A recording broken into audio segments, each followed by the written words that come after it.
Na Estache. Estache. Matala moto. Avant de départ entrer à Lugengi. Ba elema bango ya liboso. Bafungola nzela. Ba risque de zona yango. Koto sengi kaka ba soda. Ngai pe na zokende.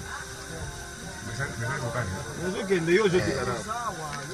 Ngai pe na zokende. Ah, ceux qui chef section azali comme ça wakende. Estache. Estache. Yo pe kende wana. Aba master bangi ba progresser. Ba patrouiller mboka nde toko. Sa biloko yo. Biloko mso ezate koto. Ekamusa biso te. Toyebaka.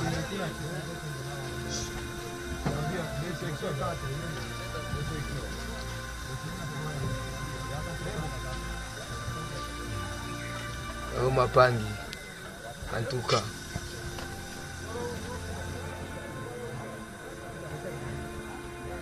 Bomo na bino moko. Ici Congo na Arabique. Congo est baby maître taille.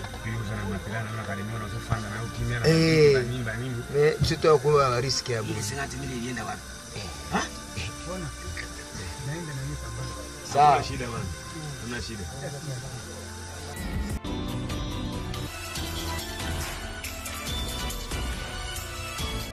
This is a familiar sight in North Kivu.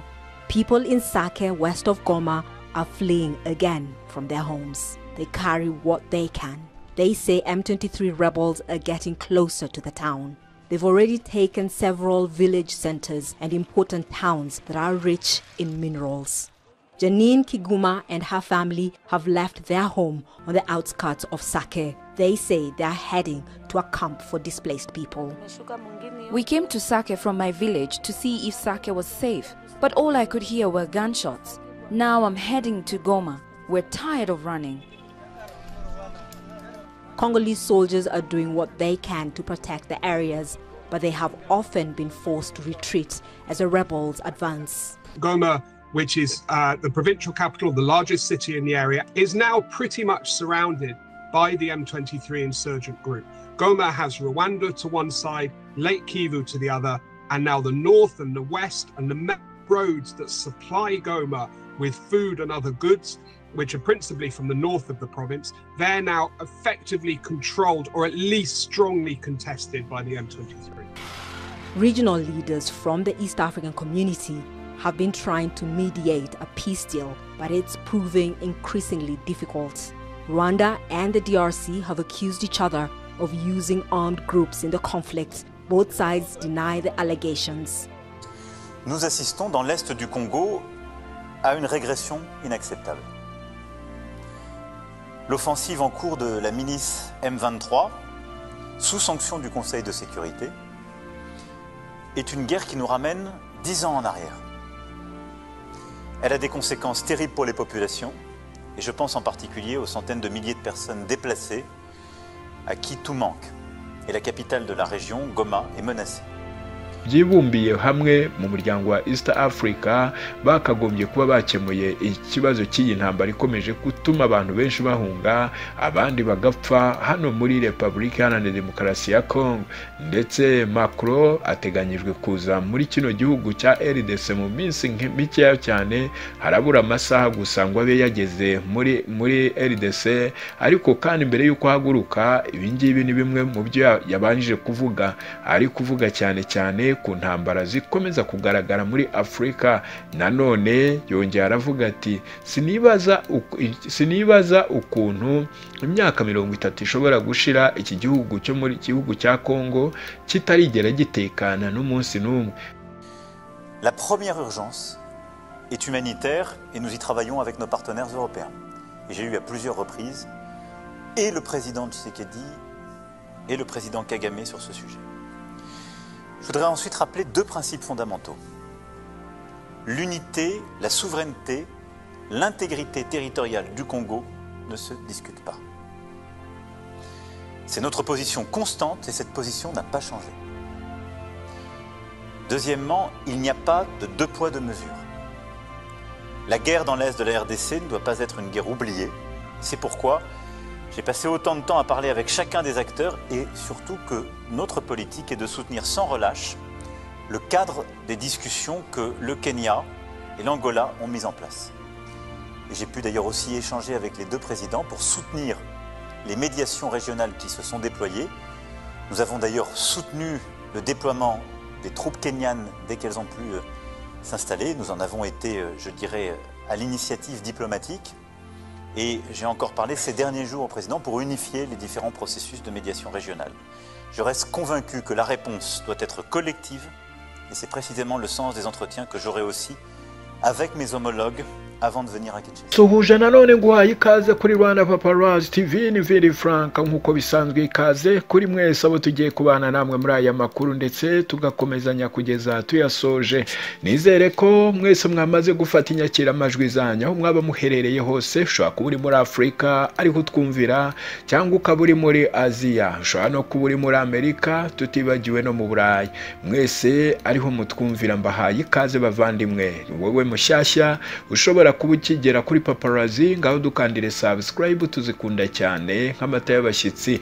Iyo uyikanzeho Imana ihita iguha umugisha mwinshi cyane, kandi ikindi cya kabiri uhita ubona uburenganzira bwo kujya ukurikirana amakuru yacu guhera saa 10 z'igitondo kugera hafi saa 6 z'ijoro. Ubwo urumva n'uguhera saa 10, ubundi twajyaga duhera saa 11, noneho ubu turahera saa 10. Nibwo rero mujye muba mumaze kwibyura, noneho ubundi dutangirana amakuru tuhatwike mpaka umunsi wose kugera saa 6 z'ijoro. Turihuse, ntabwo turi butinde, reka twinjire mu makuru. Perezida Macron mbere yuko haguruka mu Bufaransa yerekeza mu bihugu bya Afurika, imbere yabanje kugirana ikiganiro n'abanyamakuru batandukanye bo mu gihugu cyo mu Bufaransa, ari naho natwe twabonye kopi y'ibyo bimwe ibyo yatangaje. Noneho turavuga duti reka tuze tubisangize abataramu benshi mwumva n'igifaransa ndabizi 5 kuri 5. Ndaza kuvuga make ariko we yenda araza kuba abibaganirira mu magambo ye yivugiye. Gusa icyo tuzi cyo nuko yabashije kuvuga ko ndetse yategetse M23 kugira ngo ihagarike imirwano ku gihugu cyo muri Congo. No kuvuga ngo kuri kino gihugu cya RDC, ni ukuvuga ngo aho yavugaga ati tumaze igihe kinini twingingira iyi mutwe guhagarika imirwano ku bitero igaba ku ngabo za FARDC, ariko kandi bisa naho bavuniye ibiti mu matwi, ntabwo bashaka kumva ibyo tubabwiye. Ikindi cya kabiri, na Kongo ubwayo igomba gukora ibishoboka byose ikayoboka inzira y'amasezerano. Ntabwo byumvikana uburyo iki gihugu gishobora gukomeza kirimo intambara mu karere kandi harimo ibihugu. Nous assistons dans l'est du Congo à une régression inacceptable. L'offensive en cours de la milice M23, sous sanction du Conseil de sécurité, est une guerre qui nous ramène 10 ans en arrière. Elle a des conséquences terribles pour les populations, et je pense en particulier aux centaines de milliers de personnes déplacées à qui tout manque. Et la capitale de la région, Goma, est menacée. La première urgence est humanitaire et nous y travaillons avec nos partenaires européens. Et j'ai eu à plusieurs reprises et le président Tshisekedi et le président Kagame sur ce sujet. Je voudrais ensuite rappeler 2 principes fondamentaux. L'unité, la souveraineté, l'intégrité territoriale du Congo ne se discutent pas. C'est notre position constante et cette position n'a pas changé. Deuxièmement, il n'y a pas de 2 poids 2 mesures. La guerre dans l'est de la RDC ne doit pas être une guerre oubliée. C'est pourquoi j'ai passé autant de temps à parler avec chacun des acteurs et surtout que notre politique est de soutenir sans relâche le cadre des discussions que le Kenya et l'Angola ont mis en place. Et j'ai pu d'ailleurs aussi échanger avec les 2 présidents pour soutenir les médiations régionales qui se sont déployées. Nous avons d'ailleurs soutenu le déploiement des troupes kenyanes dès qu'elles ont pu s'installer. Nous en avons été, je dirais, à l'initiative diplomatique. Et j'ai encore parlé ces derniers jours au président pour unifier les différents processus de médiation régionale. Je reste convaincu que la réponse doit être collective et c'est précisément le sens des entretiens que j'aurai aussi avec mes homologues avant de venir à Kinshasa. byibumbiye hamwe mu muryango wa East Africa bakagombye kuba bakemuye ikibazo cy'iyi ntambara ikomeje gutuma abantu benshi bahunga, abandi bagapfa hano muri Repubulika Iharanira Demokarasi ya Congo. Ndetse Macron ateganyijwe kuza muri kino gihugu cya RDC mu minsi mikeya cyane, harabura amasaha gusa ngo abe yageze muri RDC. Ariko kandi mbere y'uko haguruka, ibingibi ni bimwe mu byo yabanjije kuvuga, ari kuvuga cyane cyane ku ntambara zikomeza kugaragara muri Afurika. Nanone yongera aravuga ati sinibaza ukuntu imyaka 30 ishobora gushira iki gihugu cyo muri gihugu cya Congo kitarigera gitekana n'umunsi n'umwe, ngo numva ko habaye imitwe myinshi yitwaje intwaro muri iki gihugu. Ariko kandi nkibaza n'impamvu ki iyi mitwe idashobora gucika muri kino gihugu, bikanyobera. Yakomeje avuga ati cyakora ibyo ari byo byose, ibya mbere na mbere, umutwe wa mbere tugiye guheraho tusaba guhagarika intambara ni M23. Igomba guhagarikwa ndetse n'abayitera inkunga nabo bakazihagarika, kuko nta mpamvu yigaragara n'imwe M23 igaragaza irimo kurwanira. Ati byanze bikunze nzava muri RDC ndetse mbanjije kugerageza kuganira n'abo bategetsi bose, noneho turebe ikintu dushobora gukora kugira ngo intambara ihagarare iri muri RDC mu burasirazuba. Abantu benshi bakomeje guhunga, yewe n'ubu ngubu turimo turakubwira aya makuru, imirwano yo irakomeje muri za Sake ndetse na Masisi. Kuva mu gitondo imirwano yumvikanaga, kandi nanone itigeze ibasha no kumva ngo hari imbunda ntoya wumvaga gusa, zose wumvaga ari imbunda ziremereye cyane. Dore ko mu rukerera rw'uyu munsi nanone habonetse indege ebyiri z'igihugu cya RDC cyane cyane za kajugujugu, nanone zagaragazaga ziri kumisha urufaya rwinshi mu birindiro by'ingabo za FARDC. Erega nubwo M23 iba ivuga ko niyo yabahagaritse imirwano ku ruhande rwayo, ariko FARDC iranga igakomeza ibataka, ahubwo bigasa naho iba yabonye imbaraga zo gukomeza kurasa kuri M23. Ni kenshi M23 nayo ikomeza kuvuga yuko ishotorwa na FARDC igakomeza iyirasaho.